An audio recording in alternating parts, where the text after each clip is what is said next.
George Kilpatrick Inspiration for the Nation, celebrating people we feel good about. We're pleased to be joined by Congressman John Mannion, representing the 22nd Congressional District. Congressman, remind us of the areas that you cover, because it's a pretty big swath. It is. I represent about 770,000 people. I'm really proud to do that and honored and consider it, a privilege. And also there's great responsibility there. But it's on all of Onondaga County, all of Madison County, and then parts of Cortland, Cayuga, and Oneida. So in Oneida County, I have Utica, the city of Utica. In Cayuga, I have the city of Auburn. And in Cortland, I have the city of Cortland also. So parts of those counties. All right, let's talk about what's happening in Washington, D.C. You're a freshman congressman, and we'll get to what all of that's like. But the news of the day has to do with the budget that was recently passed by the House that includes some potentially $800 billion in cuts to Medicaid over the next decade, so that the GOP can also pass along tax cuts. Talk about that. Well, you nailed it. I mean, this is unbelievable to most people, and certainly not the will of the people. I think I represent a down the middle district, right? I got to try to represent everybody. So do my colleagues, and they have in their districts very high percentage of people on Medicaid. We have this program in place to make sure that people have access to healthcare, and we help individuals with disabilities, some of whom cannot work, some of whom are working and still are on Medicaid. So this is like a step one, George. Step one is basically this budget resolution that says back to these 11 committees, oh, you got to go back and you've got to find $880 billion worth of cuts. And to one of those other committees, you're going to create a tax plan, which the tax plan that is proposed is going to benefit billionaires. So we're going to take away from the people who need it to the people who don't need it. And they'll make the argument in this bill that we passed last night, and every Democrat voted no on, the word Medicaid isn't in there, and that's standard, because this is just step one that says, all right, now committees, you go find the cuts. That Energy and Commerce Committee is what you're talking about, which is where the $880 billion are worth of cuts. You cannot cut. That's where Medicaid is. You cannot cut it by $880 billion and not touch Medicaid. In fact, probably the most significant area that is going to be cut is Medicaid. And, I got to stand on the steps with 3 individuals that are going to be directly impacted. And many of the people in my district have already emailed us, called the office, sent information through the website, which I encourage people to do, mannion.house.gov, and the negative impact, and then the uncertainty that is existing here. Our organizations have such uncertainty around this that it's not just going to be, one impact, which is somebody doesn't get the care that they have had and it's necessary and needed. It's also going to affect a lot of jobs and services that are out there too, on a system that's already strained. And it's un-American. It's the opposite of our values. And we as a caucus on the Democratic side are going to continue this fight. There will be another bill coming up. The government is only funded through March 14th. They need to pass something, and they're going to need consensus on their side. And this was an easy one.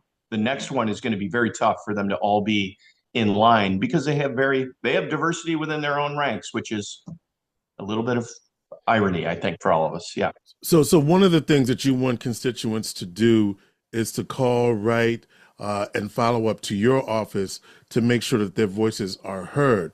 Yeah. Because these cuts will have an impact, if they were to go through, on the constituents in the 22nd Congressional District. So that's one thing that they can do. What else do you think can be done aside from that? Is there anything else that can be done? Because here's what the perception is, right? You could do all you want as Democrats, but if you don't have the votes, and you just said that maybe on the next go round, there'll be some compromise. But what we've seen whether it's through confirmations, through any of the things that have been done so far, you don't have the votes. And No. so how can you what is the plan if you don't have the votes? Right. So thank you for asking that. I do want to say something about we do want to hear from people, but to your second point, we're not the problem, right? We're fighting for the people and trying to bring logic and common sense to this. They'll use the words common sense, but common sense is to continue to support people who need the support and not the billionaires to give them tax relief. So I got to say this: I feel supported, and I'm certainly informed and engaged.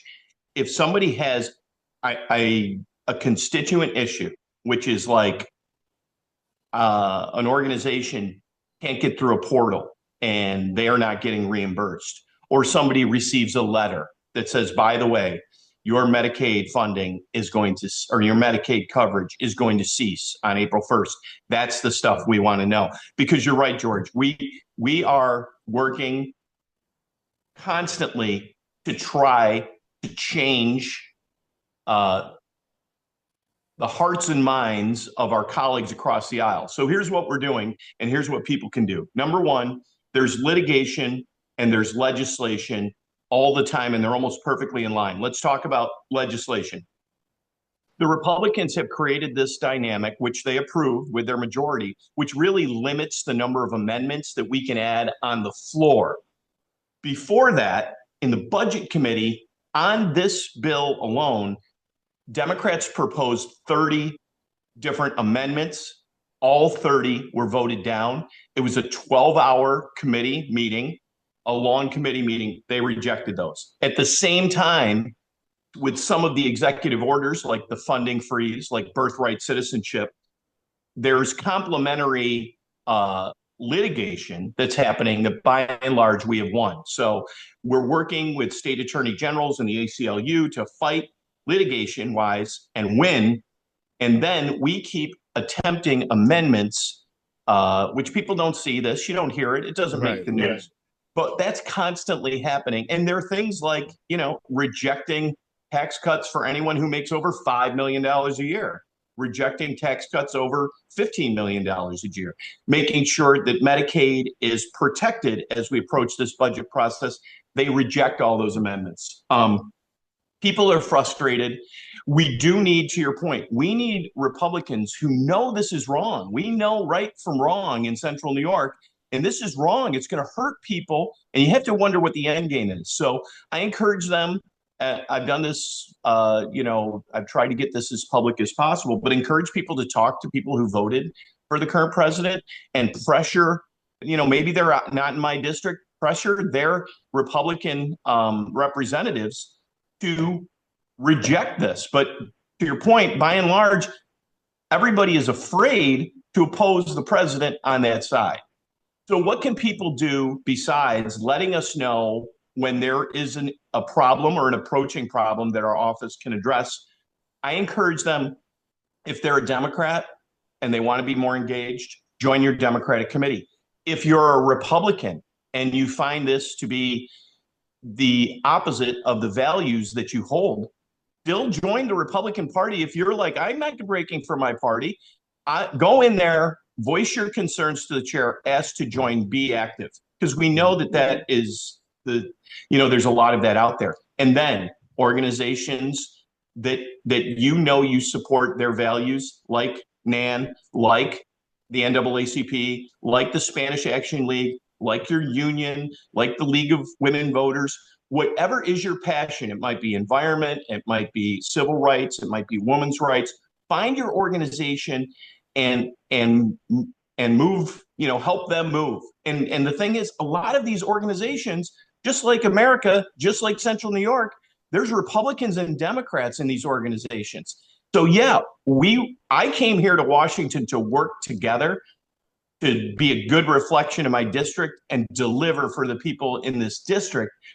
I got here, and on January 20th, a lot changed. And now we want to make sure that we protect our democracy, the elimination of inspector generals, the removal of military leaders that are qualified and dedicated and sworn oath to the Constitution, So people can do things. Talk to your Republicans, reject the misinformation that's out there, and we can talk about that. I know I've been gabbing here for quite a while, but um, to push back, join organizations, take a more active role. It's very easy for people to get discouraged, but we would not have progressed in this country if people didn't have the fortitude to overcome the intentional, uh, you know, disenfranchisement that was attempted. We talk about. I was just at a Black History Roundtable with Yvette Clarke, who chaired it yesterday, and to hear stories there about like universities having to remove from their website their oaths to a commitment to diversity, equity, and inclusion. I sat next to Bobby Scott, and he talked about, if you're not for inclusion, does that mean you're for segregation?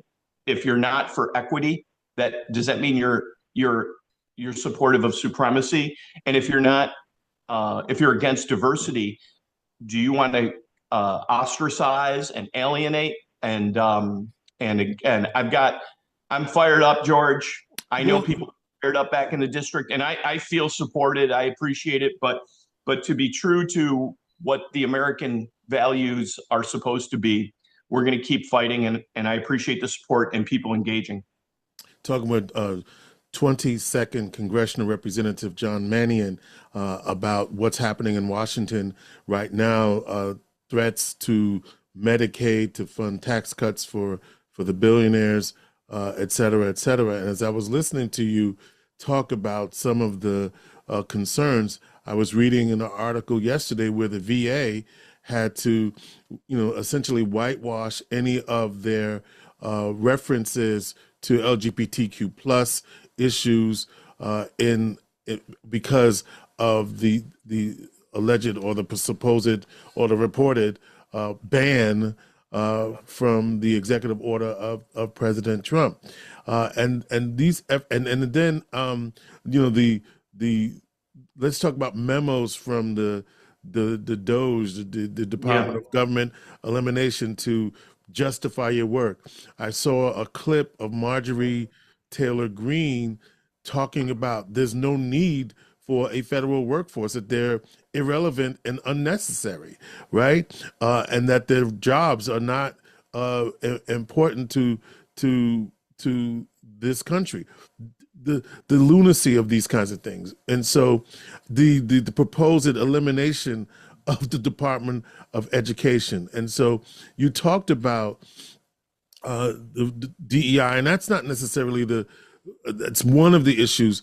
But how do you look at these actions, and how do you oppose these initiatives and make sure that the founding principles of diversity, equity, inclusion for all are still maintained, even in the face of all of this? Yeah, well, we can't stop.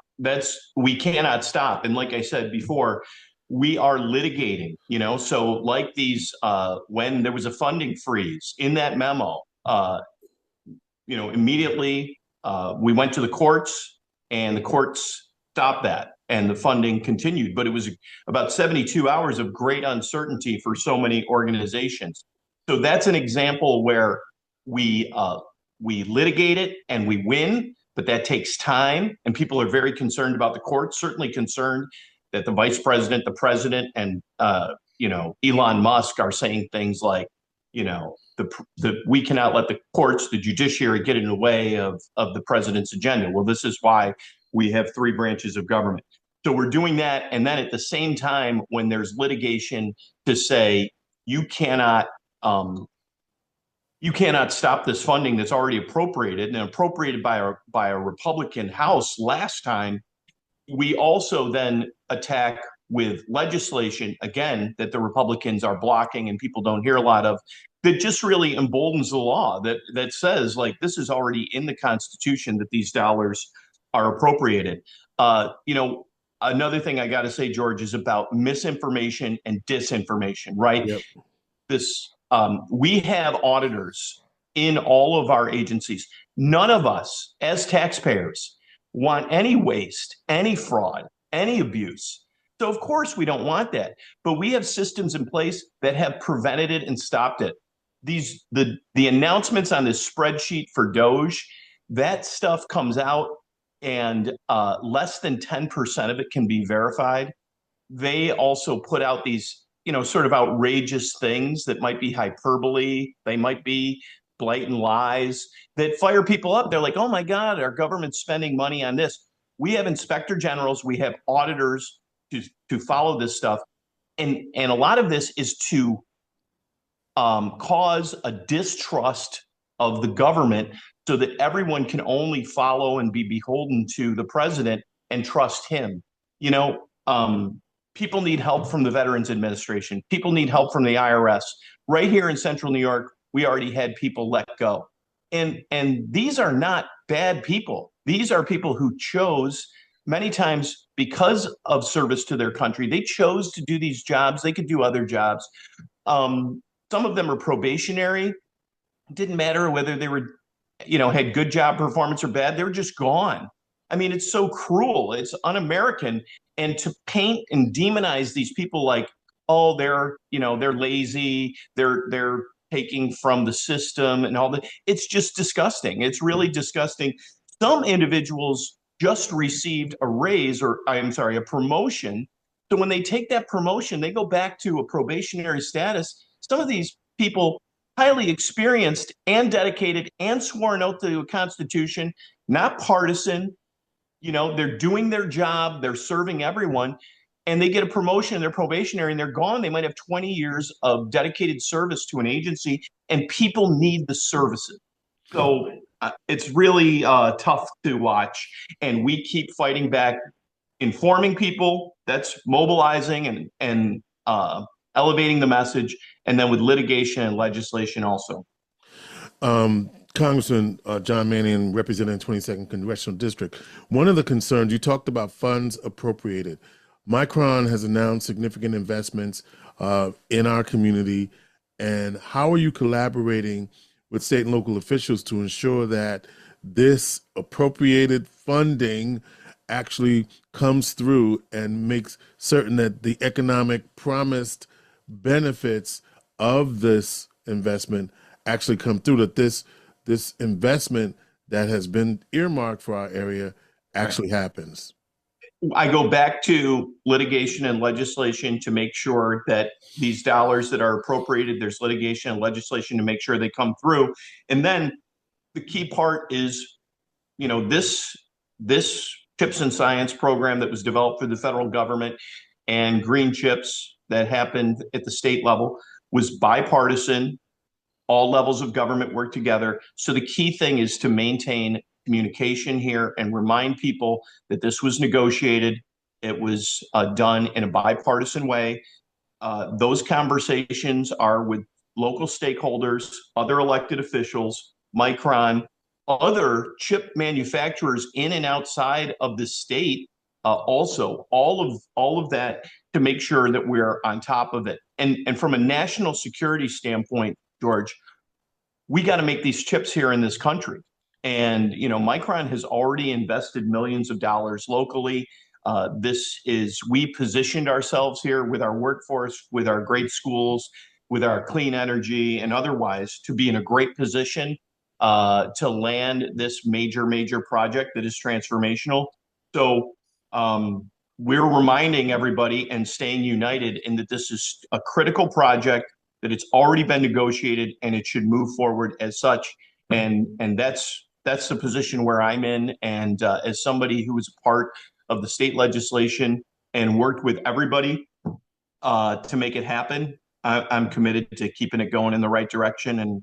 And we deserve this in Central New York. And these chips need to be made in this country, because if we don't have the semiconductor chips here, and we're seeing the conflicts around the world, your cars, your computers, your cell phones, they don't work without chips. We got to do it here, and that's why there's been a commitment over these past few years to do so, and we got to move forward. You talked about leadership and bipartisanship. You got two other colleagues that make up the Central New York delegation in the 21st. You've got Elise Stefanik and Claudia Tenney in the 23rd. They're pretty much MAGA, right? Are you having conversations with them? I have. We had a bipartisan delegation, New York delegation meeting to start, and I had another breakfast where we had these conversations. And listen, there's things like the SALT tax, right? The state and local tax that we are in many ways aligned on, and we have to work together. With Elise Stefanik, I split the county of Oneida with her, and with Claudia Tenney, I split Cayuga County. And regardless of that, it's about regional priorities. But I also uh, feel compelled to say, and I did in this meeting, you're getting the same calls that my office is about this executive overreach of powers, and people are scared. They're scared. They're scared that these backstops to protect us from an autocracy are being stripped away. And Trump had the presidency in 2017, and he had a Republican House and a Republican Senate.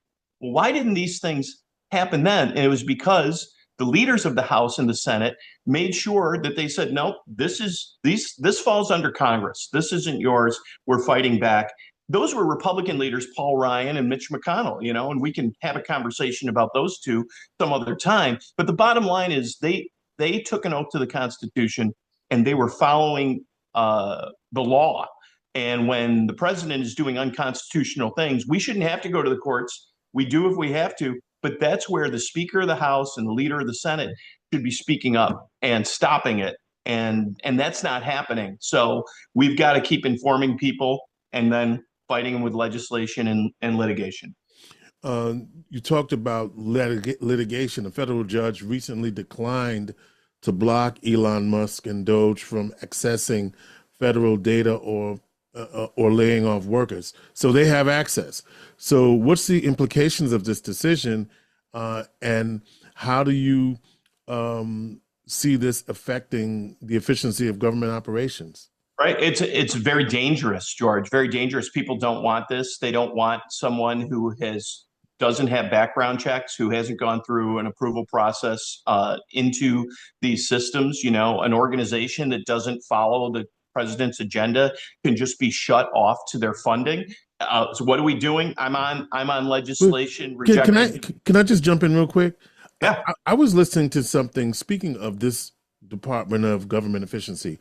I was just listening to a show the other day, and they reminded us that usually departments that are created are authorized by Congress. That didn't happen in this case. And so the fact is, they allege that this operation in and of itself is unconstitutional. You agree? I do agree. I do agree. And, these departments have to come with congressional approval. And to your point, there have been a few temporary restraining orders that have been stripped away. We have one in other places, and a few of these court cases is discouraging, like you said, because they've said, we're going to remove that temporary restraining order and let this happen temporarily. We have one in other places, and some of this very well could go to the Supreme Court. Again, that's a whole other conversation. So departments have to be established by Congress because the appropriations is one piece of this. We have to appropriate dollars so that department can run. We have an organization called the Government Accountability Office. They every year produce an audit of where the savings can be, where there's duplication of spending or whatever it might be. That's step one. That's where we should go. I'm very concerned, not just that people's information is being taken, but the very thing that they're trying to call out, which is waste, fraud, and abuse, is actually going to happen with people's data and information, and honestly, tax dollars going wherever. That's why we need inspector generals in place. That's why they were fired illegally. We need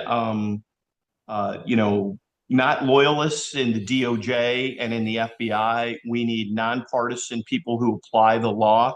And it's people are scared. It's very scary, and we have to keep fighting with the means that we have, which is through the courts and legislatively, and then to call people out and make sure, sometimes people are like, what are the Democrats doing? I get to see it every day. I know that we're doing everything that we can. We need some courage on the other side to oppose the president in any way. He makes an outlandish statement that Ukraine started the war. And finally, I would say a few Republicans stood up and said, this is outrageous. We can't have this. At the UN, we just voted against a resolution along with North Korea and Belarus, who voted this way, to say that because we didn't want to use the words Russian aggression. I mean, it hurts our standing in the world, and people, nobody voted for pain, and I'm afraid we're starting to feel the pain, and that pain, I hope it doesn't, but it could very well get worse. And this is where, regardless of party, people need to oppose some of these things that are really damaging. We need their help. Hakeem Jeffries, who I went to college, says we just need three. We need three. And unfortunately, what has happened with the other party is that they've removed the people that had the courage to stand up and just apply logic and common sense. Speaking, you talked about leadership, and one of the frustrations of folks back in the district, Democrats, if you will, is that they don't feel like you're being aggressive enough. You're giving us the behind the scenes. You see what's happening, but the perception is that the Democrats are not doing enough to raise hell, and that they're allowing this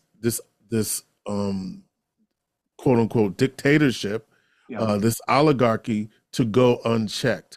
Right. I know you talked about litigation. I know you talked about what's going on behind the scenes. How do you change the perception that the Democrats aren't speaking loudly enough? And let me use this analogy. Michelle Obama said, when they go low, we go high. Some folk want a street fight. Yes. And Hakeem has said that as well. I will say this, I was in district at a Democratic event. I spoke at a labor rally. The blame is not on us. Who's not doing enough? They're not doing enough. I again, George, I didn't come into this to be very partisan, right, but it has become a partisan event because people are not upholding their oaths to the Constitution. So the Speaker of the House, Mike Johnson, he's got to stop, and he's not. He's an apologist for the president, and he repeats that message. So people are fired up. I will be attending once I'm back home multiple events in public where people are standing up. I was just outside on the steps of the Capitol yesterday where there's a very large protest as well. The Republicans are going to have to own this at some point, and they're going to realize that this is bad for their kids and their grandkids if we're losing the tenets of democracy, the pillars of democracy that uphold all of us, and trying to be true to the values of this country. So you're right, and this is why I tell people to get engaged with different organizations outside of just the parties. And I know this, I'm fighting with you. I'm fighting with all of you. I feel supported. I'm discouraged, George, I've said, when does it come to a point where I chain myself to a pillar or, something like that? Because it is really dire and against the will of the people. I encourage folks to we had a representative yesterday, Representative Frost, who was in a committee meeting.